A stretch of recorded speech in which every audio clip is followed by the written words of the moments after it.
O tema de hoje era algo que, assim, eu estava pensando, o Senhor estava ministrando, que nós, como cristãos, nós temos vivido uma convicção de que nós somos filhos de Deus. Sim ou não? Sim. E que nós estamos vivendo de uma forma boa, bem, mas nós não estamos percebendo que nós estamos vivendo de uma forma equivocada. Hoje eu vou te fazer uma pergunta. Você acha que você está agradando a Deus com o seu modo de viver? Você pode dizer assim: Ah, Nathalie, eu estou me esforçando. Estou me esforçando. E é isso que eu quero trazer hoje para nós. Sabe, eu acredito que a palavra de Deus, ela vem para nos trazer uma direção. E a direção de hoje é que nós precisamos entender qual é o papel da cruz sobre as nossas vidas.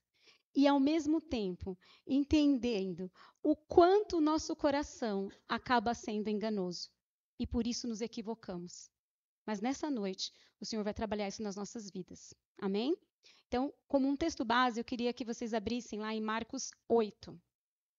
A minha tradução vai ser a NVI. 8.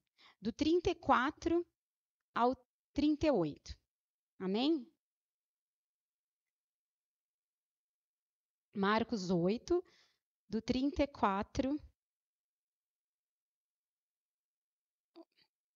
Ele subiu aqui.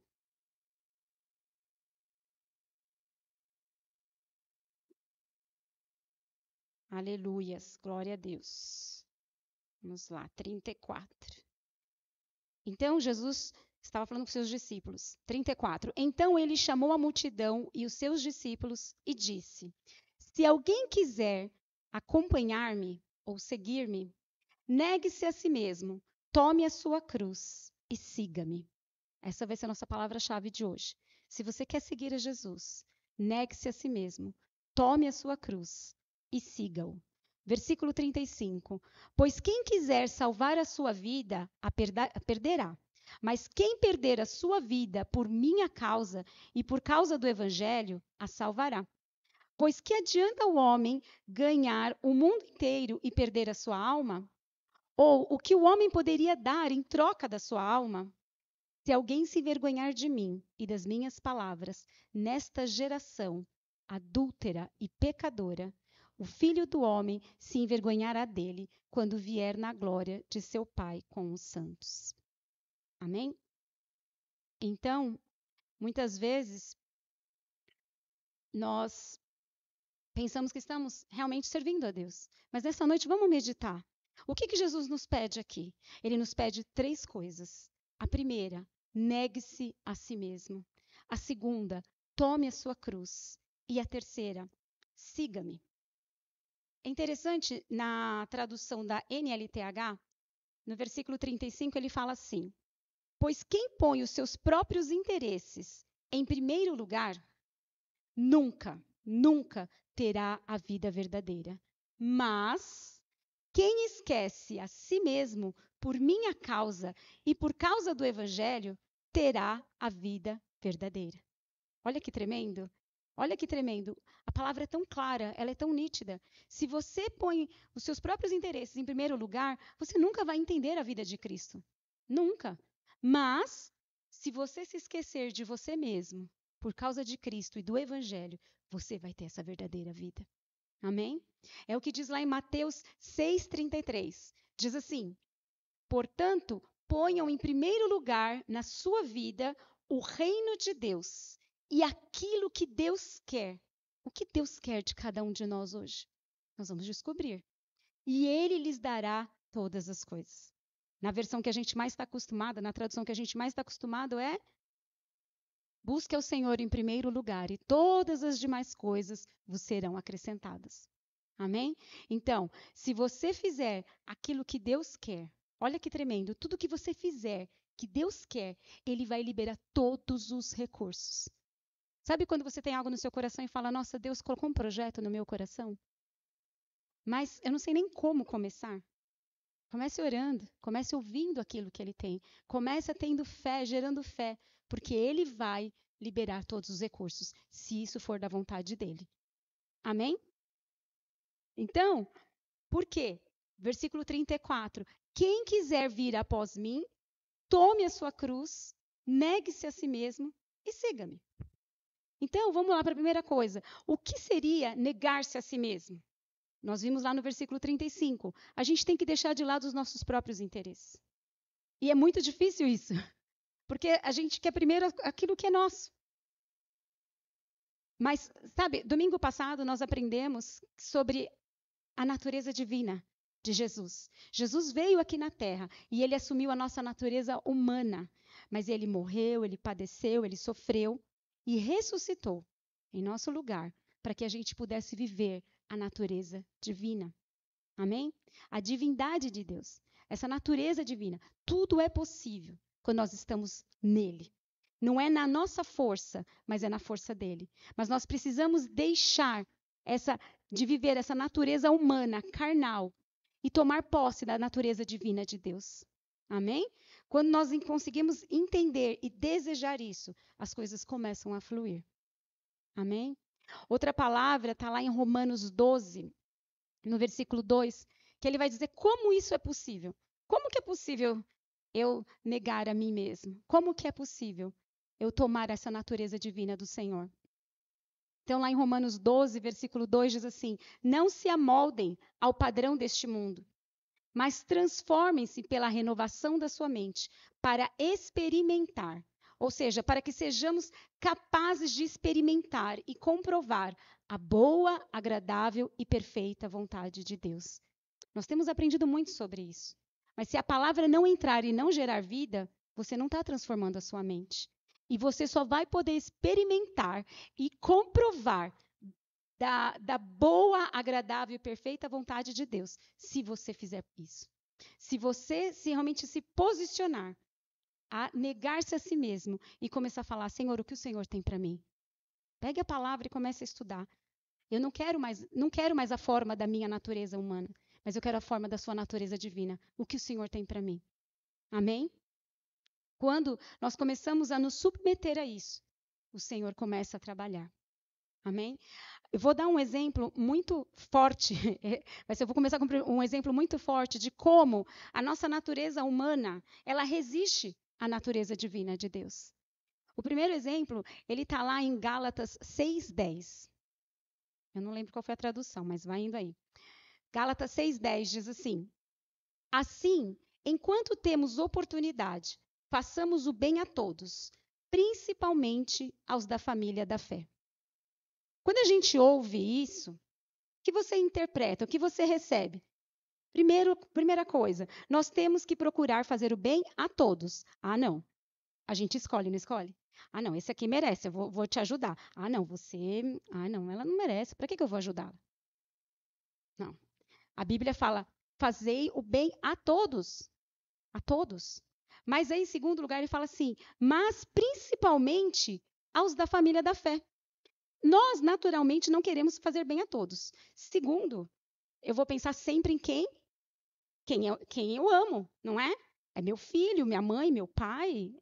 Não, mas a palavra de Deus fala, mas principalmente, se você tiver que dar uma prioridade, tem que ser os da família da fé. Então, se a gente for colocar uma ordem, primeira pessoa que você tem que ajudar é os da família da fé. Isso choca com a nossa natureza humana.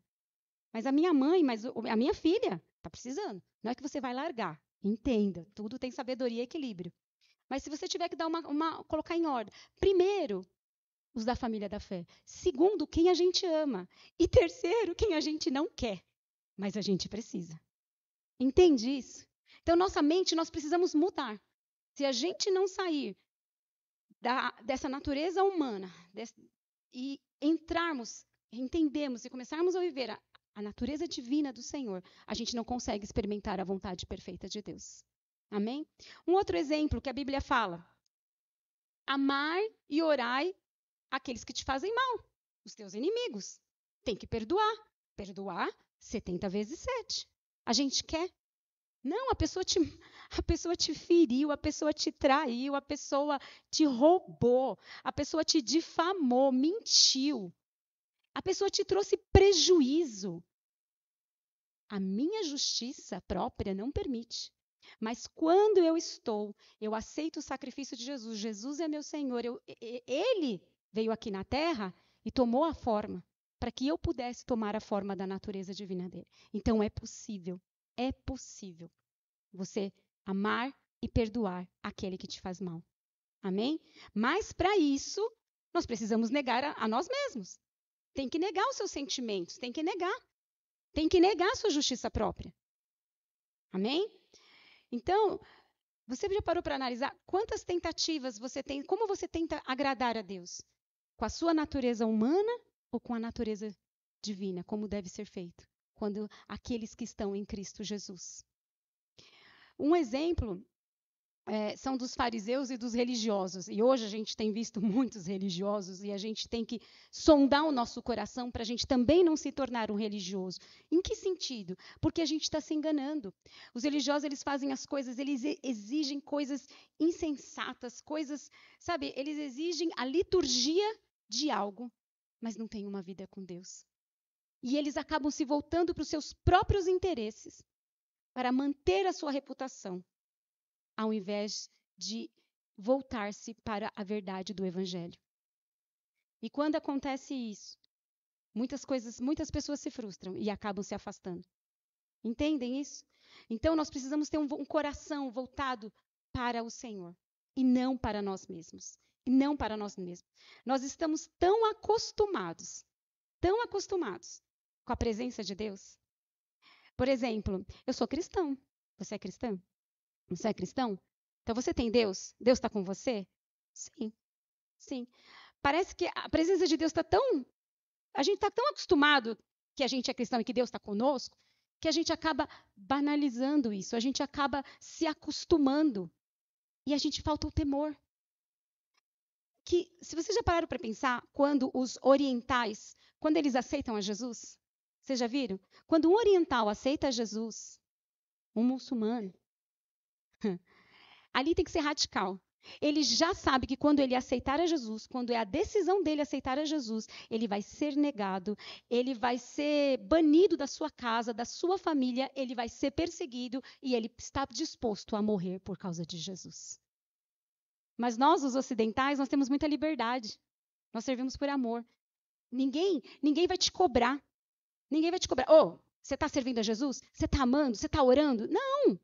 A liberdade é tua. Então, por causa dessa liberdade, às vezes a gente acaba se acostumando. Entende? E aí a gente acaba se enganando. Porque a Bíblia fala, e nós vamos ler sobre isso.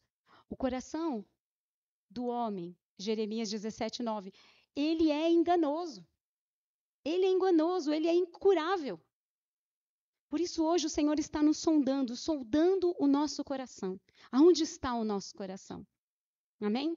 Porque o Evangelho de Cristo, o Evangelho que Cristo prega, ele não é meramente perdão dos pecados, embora isso seja inicial e muito necessário. Amém? O Evangelho de Cristo também não é só meramente, eu vou para o céu. Porque muitas vezes a gente pensa nisso. Eu já estou salvo, então eu vou para o céu. E não preciso pecar. Não, não é só isso. Deus quer nos levar a um nível maior, sabe? Um nível maior. Ele quer que nós vivamos a vida dele através da graça e pela fé, que a gente participe dessa natureza divina. Amém? Deus é tão real e essa natureza divina é tão real que quando nós aceitamos a Jesus, o Senhor coloca o próprio Espírito Santo dele para habitar dentro de nós. Isso é muito forte. Amém? Abra comigo em Filipenses 2.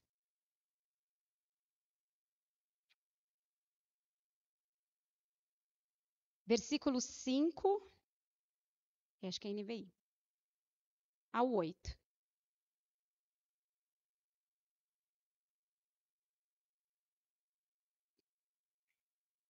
Amém? Filipenses 2, do 5 ao 8.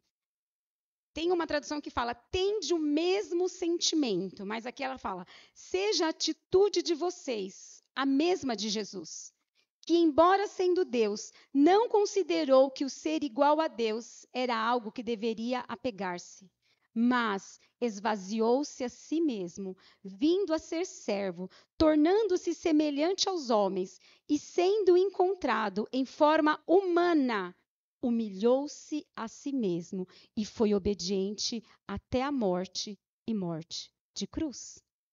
Ele é o nosso exemplo. Se Jesus, que é Senhor, veio nessa terra, ele tomou a nossa forma para demonstrar que através dele é possível. Ele se humilhou e ele foi obediente até a morte e morte de cruz.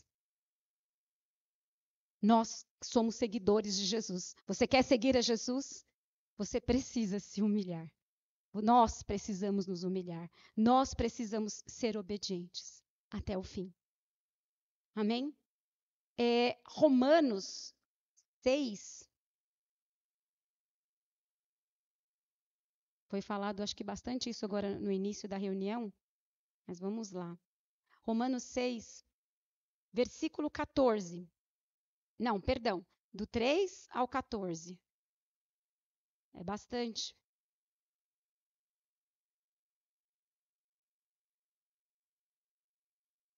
Olha que tremendo que fala assim, Romanos 6, do 3 ao 14.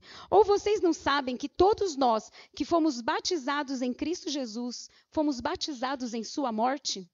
Portanto, fomos sepultados com ele na morte, por meio do batismo. Para quê? Qual a finalidade? A fim de que, assim como Cristo foi ressuscitado dos mortos, mediante a glória do Pai, nós também vivamos uma nova vida. Se dessa forma fomos unidos a ele na semelhança da sua morte, certamente também seremos na semelhança da sua ressurreição. Isso é promessa do Senhor. Pois sabemos que o nosso velho homem, que foi crucificado com ele, para que o corpo do pecado seja destruído e não mais sejamos escravos do pecado. Pois quem morreu foi justificado do pecado. Ora, se morremos com Cristo, cremos que também com ele viveremos. Pois sabemos que, tendo sido ressuscitado dos mortos, Cristo não pode morrer outra vez. A morte não tem mais domínio sobre ele, porque morrendo ele, morreu para o pecado uma vez por todas, mas vivendo, vive para Deus. Da mesma forma, considerem-se mortos para o pecado. Nós podemos considerar-nos mortos para o pecado, mas vivos para Deus, em Cristo Jesus. Portanto, não permitam que o pecado continue dominando o corpo mortal de vocês, fazendo que obedeçam aos seus desejos. Não ofereçam os membros do corpo de vocês ao pecado como instrumento de injustiça. Antes, ofereçam-se a Deus como quem voltou da morte para a vida, e ofereçam os membros do corpo de vocês a eles como instrumento de justiça. É isso que o Senhor quer de nós. O pecado já não tem mais poder sobre as nossas vidas. O pecado já não pode mais nos dominar. Então, nós temos que oferecer as nossas vidas para o Senhor. E nós temos que fazer disso de que forma? Negando-nos a nós mesmos. Então, nós devemos negar os nossos desejos carnais. A preguiça.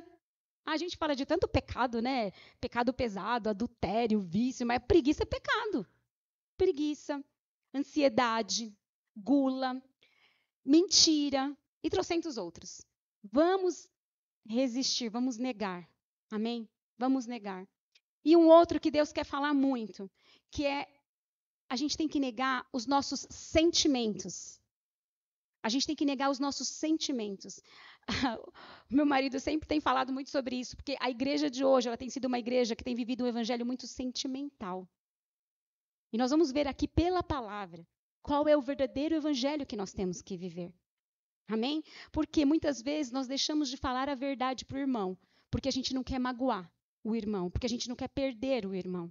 Mas se nós fizermos isso nesse sentimentalismo, nós achamos que estamos ganhando o irmão, mas na verdade nós estamos conduzindo o irmão diretamente para o inferno, para o engano. Entende?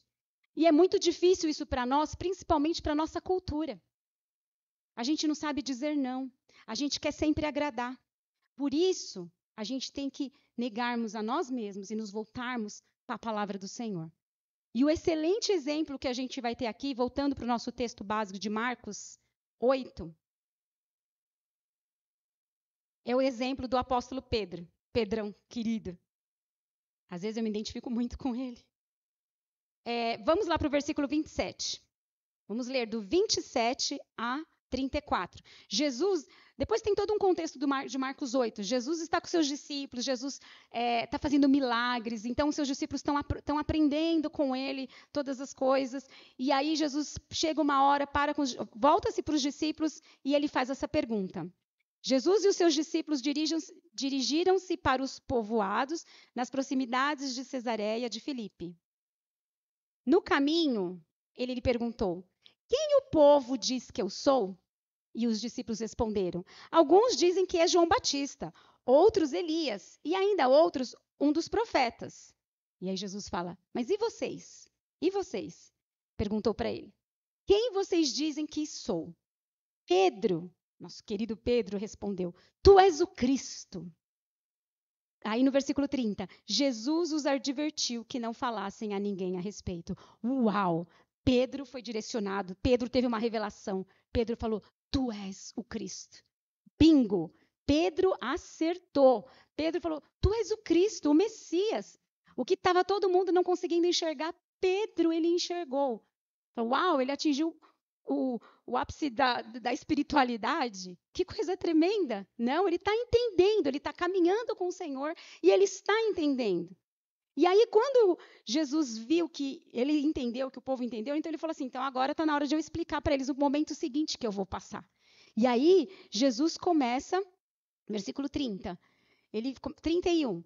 Então, ele começou a ensinar-lhes que era necessário que o Filho do Homem sofresse muitas coisas e que fosse rejeitado pelos líderes religiosos, pelos chefes dos sacerdotes, pelos mestres da lei, fosse morto e 3 dias depois ressuscitasse.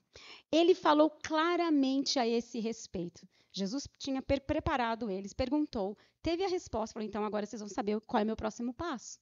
E aí o nosso amigo Pedro, sentimental, chamou Jesus à parte e começou a repreendê-lo. Não, Senhor, o Senhor não vai acontecer isso. Olha isso.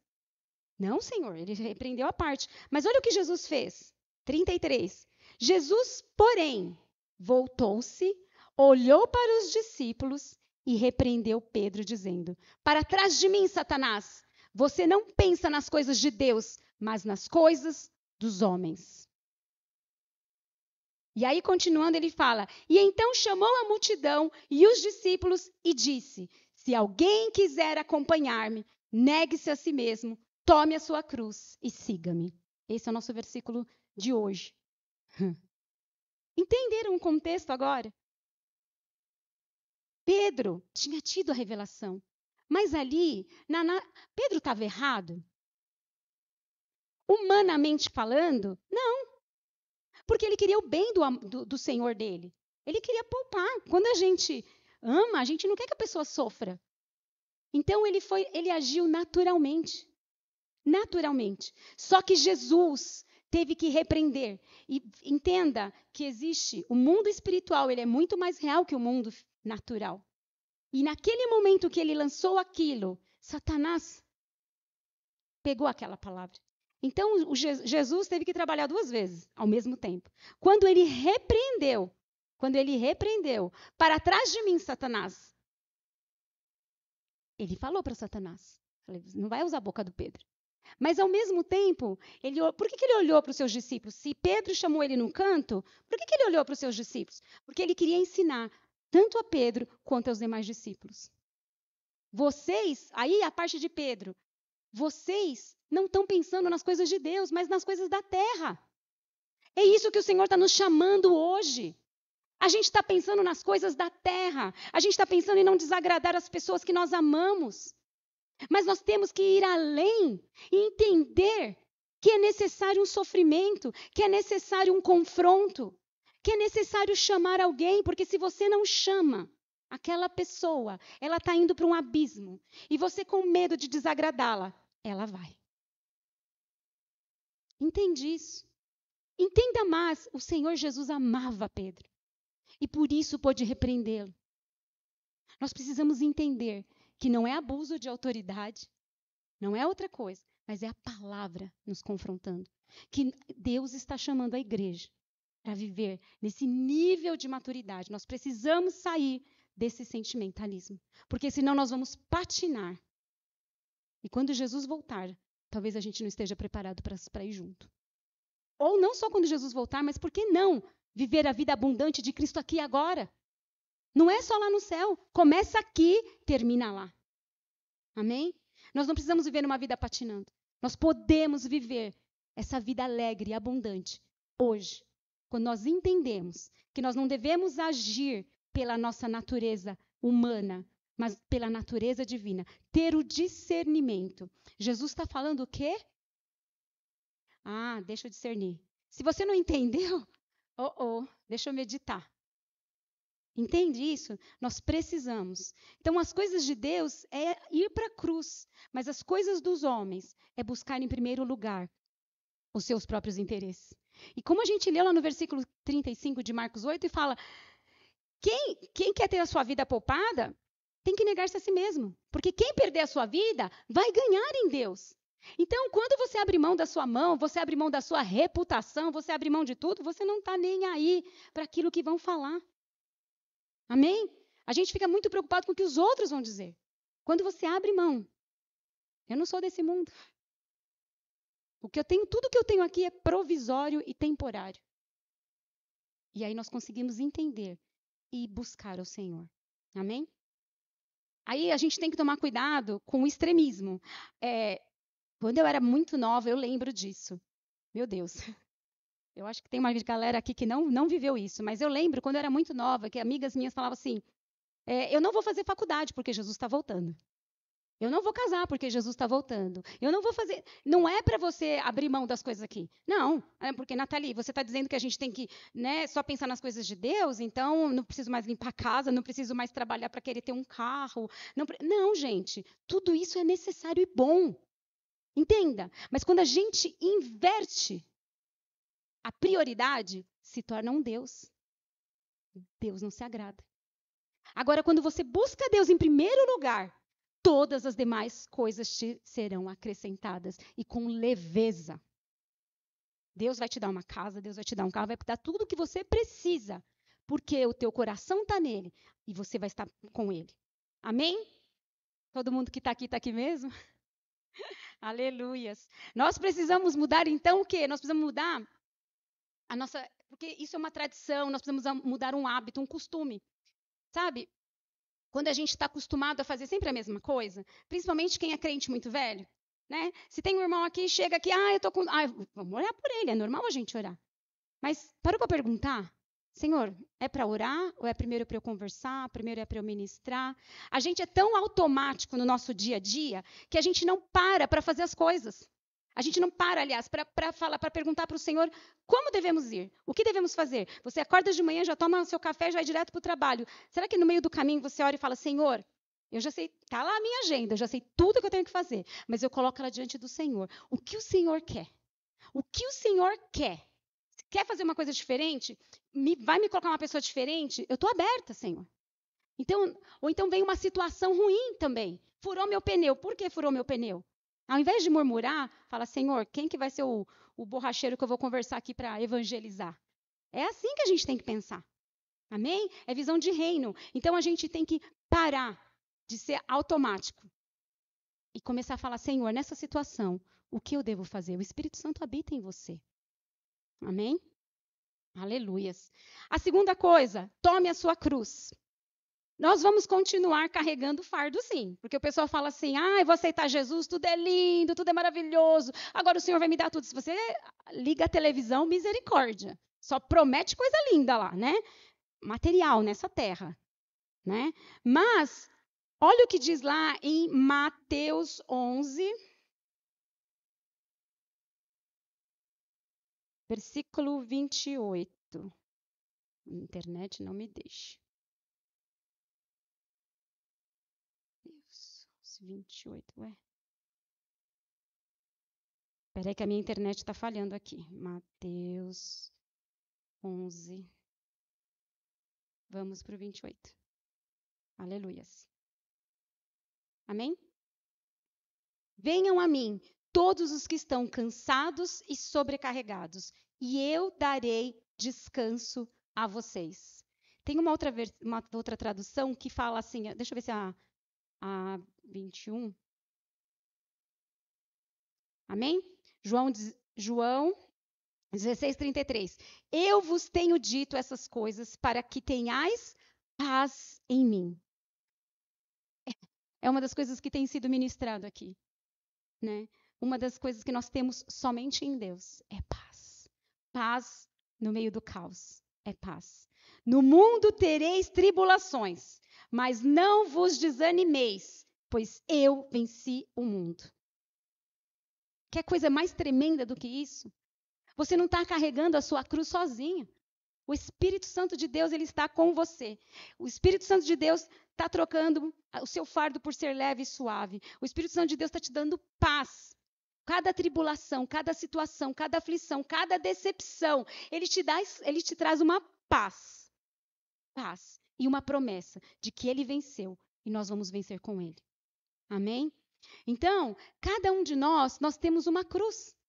Não adianta eu olhar para a vida do meu irmão e desejar a vida do meu irmão, porque o propósito dele é diferente do meu. O propósito dele é diferente do seu. Essa coisa de falar, ai, Senhor, como eu queria. Eu vou confessar. Quando eu era adolescente, eu via a Ana Paula Valadão cantando lindamente. E eu ia para o chuveiro e eu cantava. Jesus, eu cheguei a fazer até aula de canto. E a minha professora até falava que eu era soprano, não. Esqueci, não era soprano, não, mãe, era outra. Contralto, isso. Gente, eu tentava. E eu falei, Deus, é um dom dela, não é meu. Sabe? É lindo, mas não é meu. Eu não posso. Então, fui atrás do que é meu. Amém? A gente tem que ser assim. A gente tem que ir atrás do que é nosso. Senhor, o que o Senhor tem para mim? Não aquilo que eu acho lindo, maravilhoso naquele irmão, naquela irmã. Não. O que o Senhor tem para mim? É isso que nós precisamos. Amém? E em 1 Coríntios 1,18 diz assim: pois a mensagem da cruz é loucura para os que estão perecendo, mas para nós que estamos sendo salvos, é poder de Deus. Essa palavra, ela é tremenda, porque a nossa salvação, ela é diária. A palavra de Deus diz que aquele que perseverar até o fim, não é porque você aceitou Jesus que o céu está garantido, não. Se você perseverar até o fim, é que você vai ser salvo. Então, a nossa caminhada com Cristo, a mensagem da cruz, ela é poder de Deus. Mas para aqueles que estão perecendo, e tem muita gente às vezes perecendo dentro da igreja, ela é loucura. Entende isso?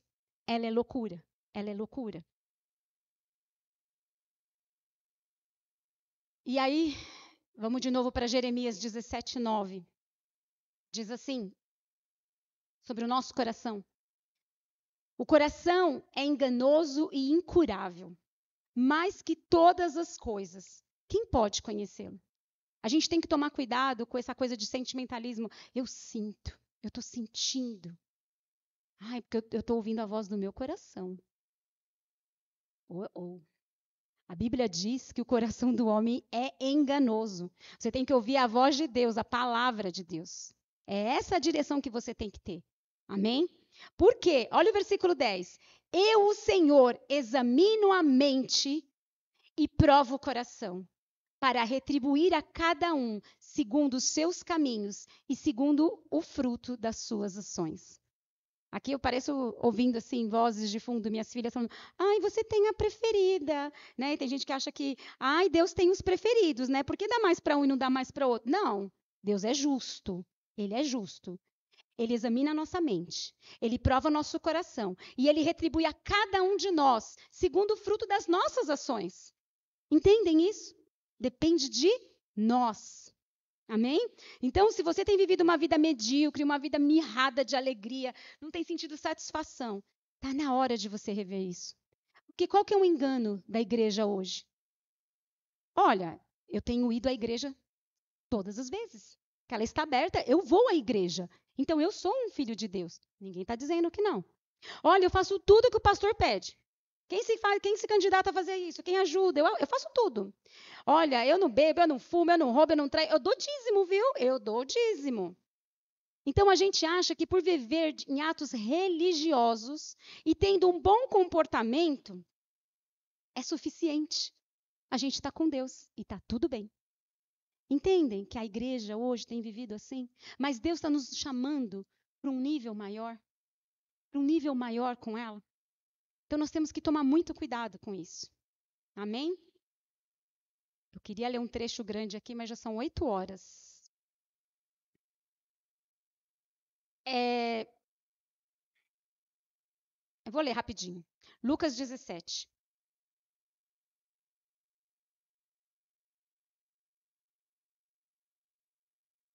Do 7 ao 10. Aqui é um exemplo da palavra que nós somos servos, amém? Como servos de Cristo. E aqui é o exemplo da palavra de um servo inútil. Amém? 7 a 10. Quem de vós, se tiver um servo que esteja lavrando a terra ou cuidando do gado, lhe dirá, quando ele voltar do campo, vem agora e senta-te à mesa.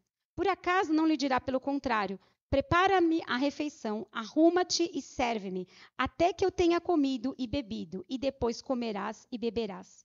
Por acaso agradecerá o servo porque este fez o que lhe foi ordenado? Assim também vós, quando fizeres tudo o que vos for ordenado, dizeis, somos servos inúteis, fizemos somente o que devíamos fazer. Ui, essa palavra é para nós.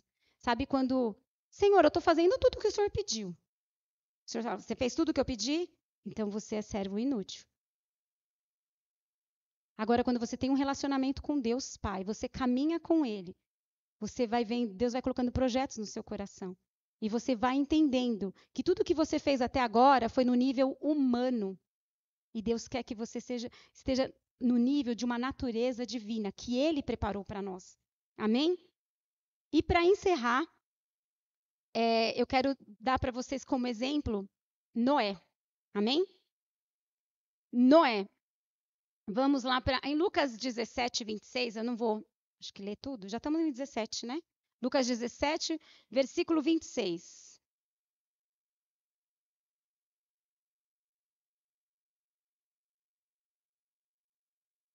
Olha lá. Como aconteceu nos dias de Noé, também acontecerá nos dias do Filho do Homem. Comiam, bebiam, casavam e davam-se em casamento, até o dia em que Noé entrou na arca e veio o dilúvio e destruiu a todos.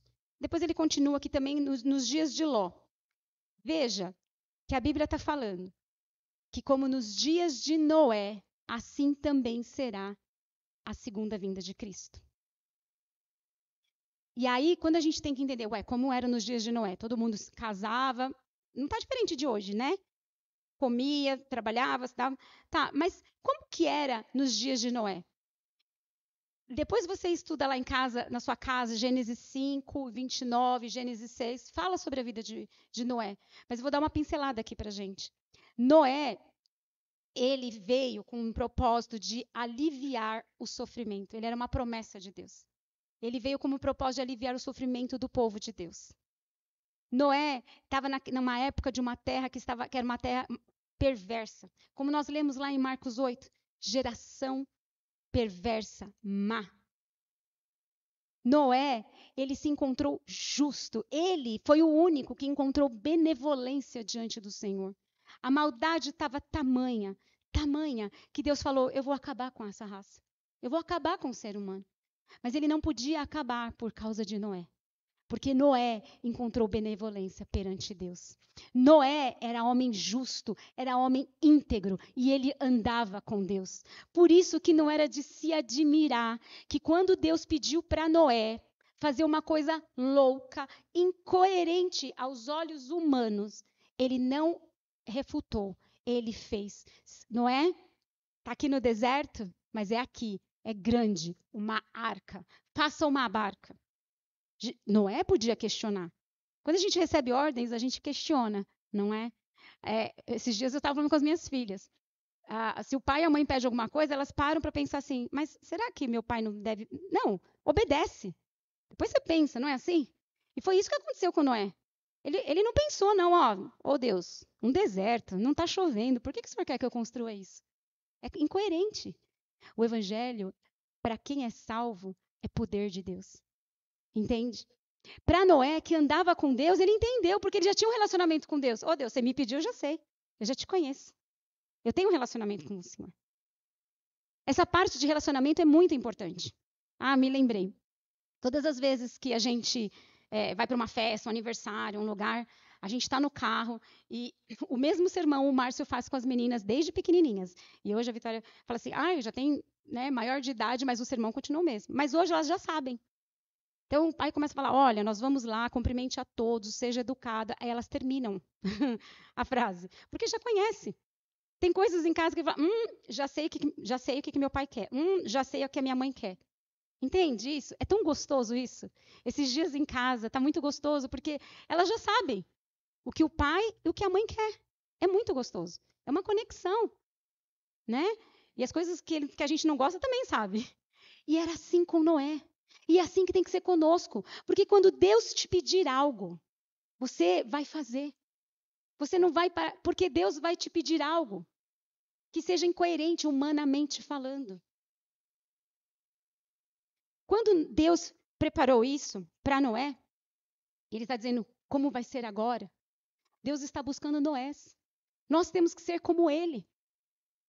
Essa arca é Jesus. Nossa vida tem que expressar isso, uma porta aberta, para que as pessoas entrem, para serem salvas, para conhecerem. Quando você se torna uma pessoa justa, íntegra, correta diante de Deus, o pecado, o ímpio, a maldade fica indesculpável. O juízo é certo sobre a terra. É certo o juízo sobre a terra.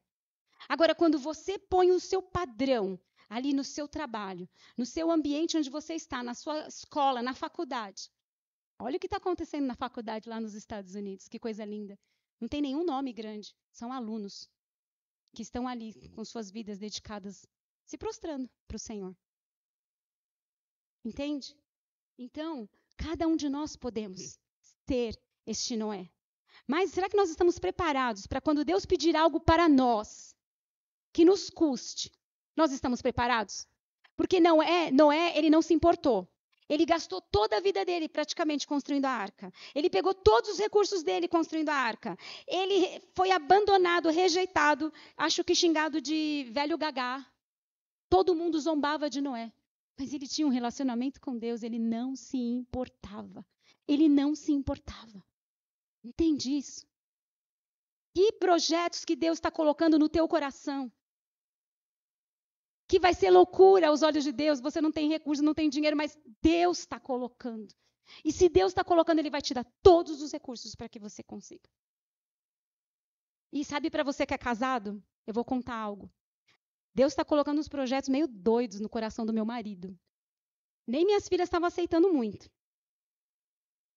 Mas sabe o que Deus fez? Que a esposa, né, aquela que tem que estar do lado. Deus me deu um sonho,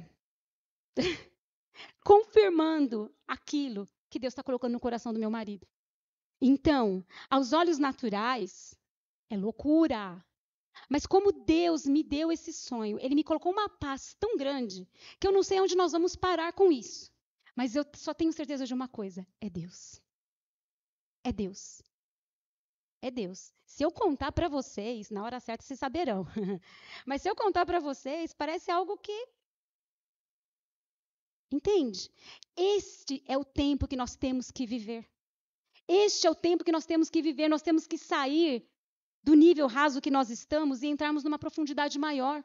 Porque os dias são maus, o julgamento está aí. Agora, quando você anda como Noé, você está tão preparado, agora você está, que é o terceiro passo, siga-me, você está seguindo a Cristo. Você nega, para você nada importa, tudo que tem aqui na terra é temporário, você não está apegado a nada e nem a ninguém. E você está pronto. Se Jesus quiser te chamar antes, qualquer dia desse vai. Ou quando tocar as trombetas. Você está pronto. Enquanto isso, você é uma arca do Senhor, que as pessoas vão olhar para vocês e elas vão desejar o Cristo. Entende? Com simplicidade, com profundidade. Mas nós precisamos ouvir aquilo que Deus tem para nós. Senhor, o que o Senhor tem para nós? O que o Senhor tem para mim? Quais são os seus projetos? Você que é homem, que é marido, que se Deus colocar um projeto no seu coração, Deus vai confirmar no coração da sua esposa. E o contrário também. Amém? Isso é muito importante, porque tem que andar junto, porque tem que ter realmente propósito. E para acabar, Efésios 2:6. Sabe onde nós estamos? Quando você entende que você está nesse lugar, nada mais importa. Nada mais importa. Efésios. Agora eu que estou atrasada aqui, vamos lá.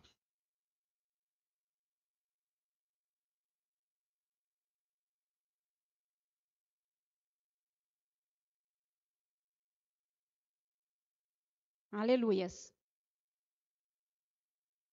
Aí ele continua pegando a metade. E nos ressuscitou juntamente com ele. E com ele nos fez assentar nas regiões celestiais em Cristo Jesus. É presente aí. Aonde você está? Aonde está o teu espírito? Sentado com Deus Pai, com Cristo Jesus, nas regiões celestiais. O teu espírito está lá, mas você continua aqui na terra, fazendo a vontade dele, andando com ele. Senhor, estou aqui, quero manifestar o teu reino. Qual é o teu propósito? Qual é a arca que eu tenho que construir? Muitas vezes não vai ser igual, porque, como eu falei, cada um é diferente. Talvez o que Deus vai pedir para você não vai ser visível, mas vai te custar. Vai custar o seu tempo, vai custar sair da sua zona de conforto, vai custar a sua vida, vai custar abrir mão dos seus próprios interesses. Mas tenha certeza que o que você fizer, você vai sentir uma alegria imensa, porque é para o Senhor. E tudo pode ser abalado. Aonde você está, eu estou sentado com Cristo. Se alguma coisa acontecer no meu corpo, porque nós estamos sujeitos a enfermidades e à morte, é só eu subir, que eu já estou lá. Essa é a mentalidade e visão de reino que nós temos que ter. Amém? Sejamos os Noés dessa última geração, até Jesus voltar. A gente não sabe quando será. Mas que nessa geração que nós estamos vivendo, que nós sejamos esse Noé. Que as pessoas fiquem indesculpáveis diante. Não da gente, a gente não precisa abrir a boca para julgar as pessoas. O nosso testemunho fala mais alto. E aí Deus vai nos poupar e vai nos livrar e vai nos usar. Amém? Que Deus abençoe você em nome de Jesus. Amém?